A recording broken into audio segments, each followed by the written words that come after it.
From Studio 3 at Buzz TV, it's The Horse's Mouth with Tom McManus.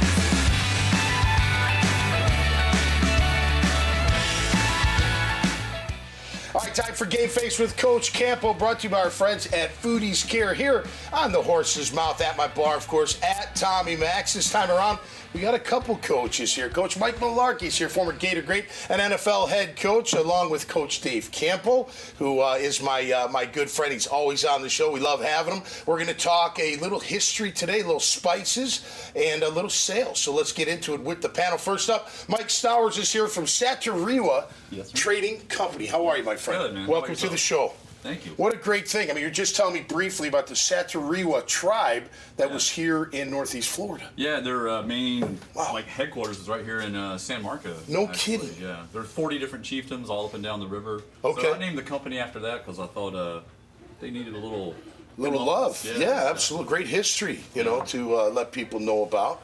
How many tribes were around here? Do you know? There was about 40 different chiefdoms, they called them, so there probably like some sub-tribes off of each one, but all the way up to the Buckman Bridge, to the mouth of the river. Yeah. Wow, very interesting. All right, tell us about the spice company you got going on. How many spices do you have? So we make about 170 custom spice blends in-house for various restaurants all throughout the city. Wow. We work directly with all the chefs.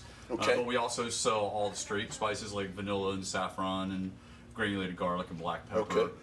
We also sell, truffles and caviar and wagyu and all sorts of. Wow. If you go into a restaurant, you're wondering where they got these ingredients from. Yeah. There's a good chance they probably got them from us. Now, how long you've been doing this for? 29 years. All right. Yeah. Very cool, man. How'd you get into it? What a great niche. I just love it. I don't know. I've been music and specialty foods. That's kind of like what I've always done. I remember opening up my mother's spice cabinet, and as a child, and wow, look at all those spices. They're different colors and they taste different. And they smell different. And they can really change the whole.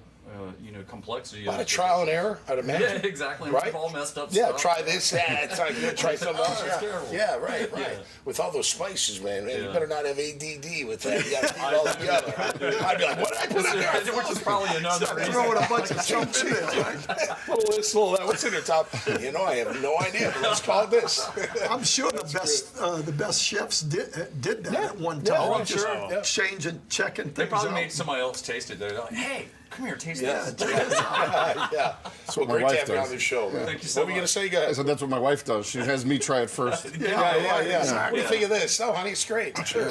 You go next. Joe Muskus is here. How are you, Joe? I'm good. From Riding Tide Sales Consulting. We were talking briefly before the show, a little software to make salespeople more efficient in their line of work, correct?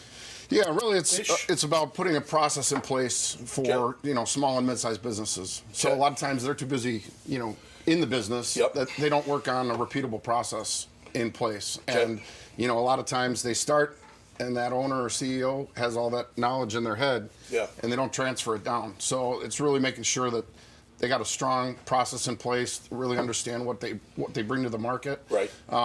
Understanding their compensation plan for their salespeople. Time management, I would imagine, managing everything, right? Absolutely, and then can also pull that in and actually build a sales playbook for them with back-end AI enabled closed loop, so we can feed it everything about their competition, their company, right? And it can actually help as a sales coaching tool and decreasing that uptime. Yeah, definitely, absolutely. It's really, really cool and builds the process. And then I can also come on for the year as a fractional VP of sales for them and build it, make sure it's running, and then hire my replacement at the end of the year. Have you always been in sales?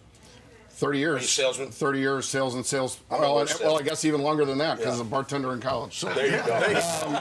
So I'm the worst salesman. I'm like, you either want it or you don't. Well, and I'm not sprinkling any good stuff on it. Like, this is what I got. Do you like it? I think it fits. Does it? Yes, no. Okay. Yeah, and it's really coaching them on too many people want to spew out everything that they can sell, and provide without finding out if there's a problem that they can solve first. And got to ask the right sales questions. is about listening. It's not about talking. That's right. Ask the right questions and then listen. Absolutely. Right? Great to have you on the show. Sure. Coach Mike Mularkey makes his debut. Hey, right, Coach, yeah, how glad are to you, be- my man? glad to be here, Coach, finally. how you doing, Hey, brother? I'm good, Tom. Always good to see you. How you doing? How's life treating you? It's great. Playing golf, what, 3 times a week, something like that? No, I play once a week for Do you? sure. Yeah, You still playing with Randy and those playing guys? with Coach Coughlin and Coach Edson. Are We ya? have a standing tee time on Wednesdays. so, Wednesdays? yeah. Who wins those battles, Coach? Is it competitive? Randy Edsel can hit a Oh, golf he's ball. Yeah. listen. Yeah. He's a professional. He plays every day. Yeah, he Does plays he? 5 days a week, right? 6 days a week. 6 days a week. Okay.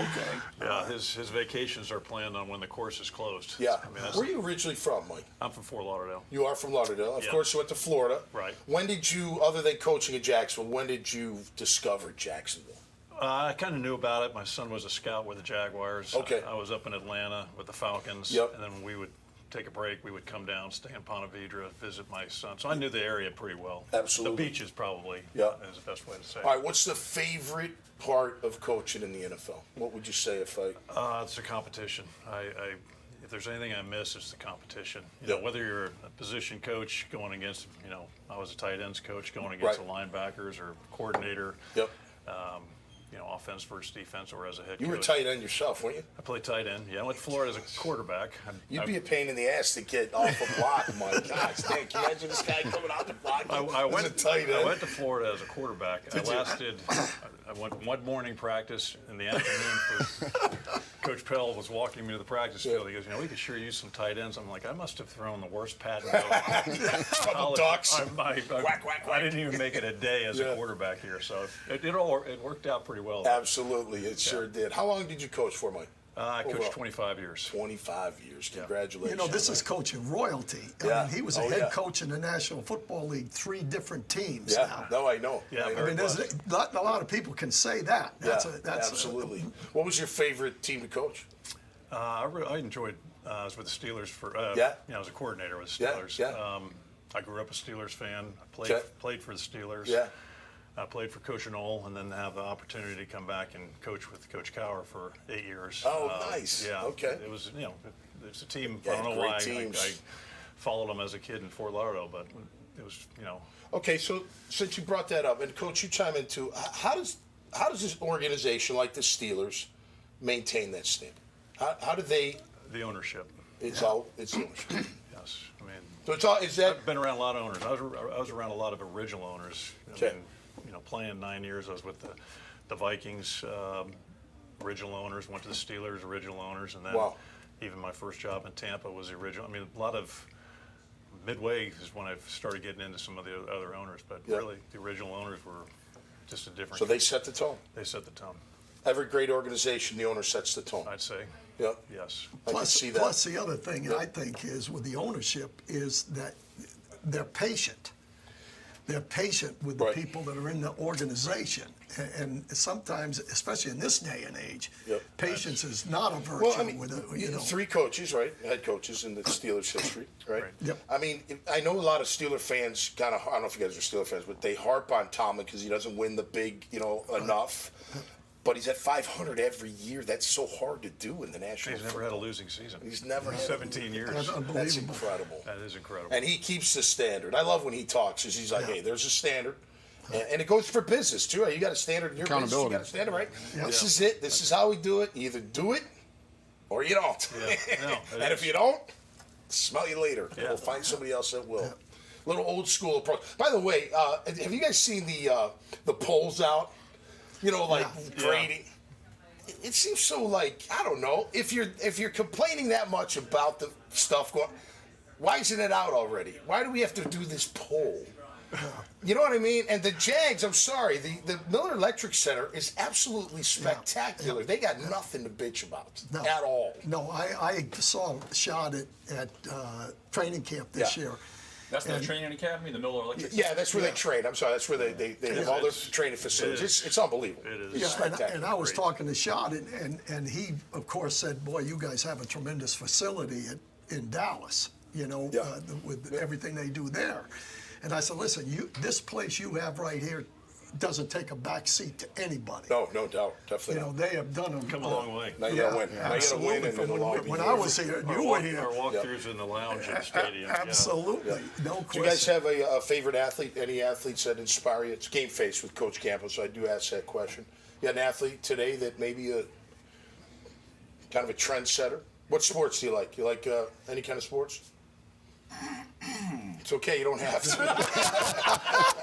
What's your favorite kind of spice? Hanging out with the women in the kitchen eating chicken wings, that's me. So. You're making all the spices for your chicken wings. I get it. Well, who would you say? Well, I unfortunately right now probably don't have a favorite if there was, but being a Chicago guy, Otis Wilson and 85 Bears. Exactly. I got to hang my head on that. They haven't been back anytime soon. But and Walter Payton, of course. Of course.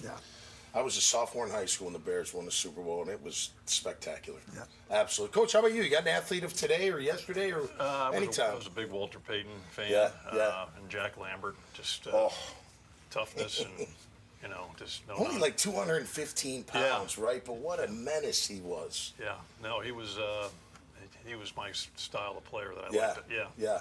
What was Jack Ham like? I know he had a ton of interceptions. I know he's a great player. Just great athlete, smart, really smart. He could cover like crazy, couldn't he? Yeah, great cover backer. Man, I could talk all day about those old teams. They were so much fun. Yeah, no he doubt. was probably 215 as well. I mean, they were not. Yeah. That was a whole. That big, that was a right? leg. Yeah. Yeah. Coach, you got an athlete for me? Who you Well, got? I have a bunch of them. I was in it for 46 years, so I've got a bunch of them. But talking about Chicago, my backfield coach in college was Bill Tobin. Oh, yeah. Bill and his son Duke is I played the against director Duke in high school. Yeah, Duke is the director of player personnel. So with the Bears. Yeah. So Bill kind of was my first taste of an NFL guy coming in and coaching, our football team at Central Connecticut. And so, I look to him a little bit as he's passed away, obviously. No, I know, I've met his son. His son does a good job up in Chicago. Hopefully the Bears will get Duke going was a again. QB at Hershey High School. We played him every year. Yes. Yeah, interesting. Like we like to say, this is the year. We're saying that here in Jacksonville, too, unfortunately. We got the best training center. This is it. That's right.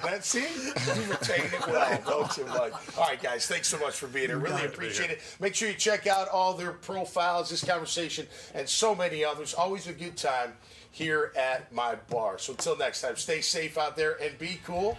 We'll see you right here on the Horse's Mouth. Cheers.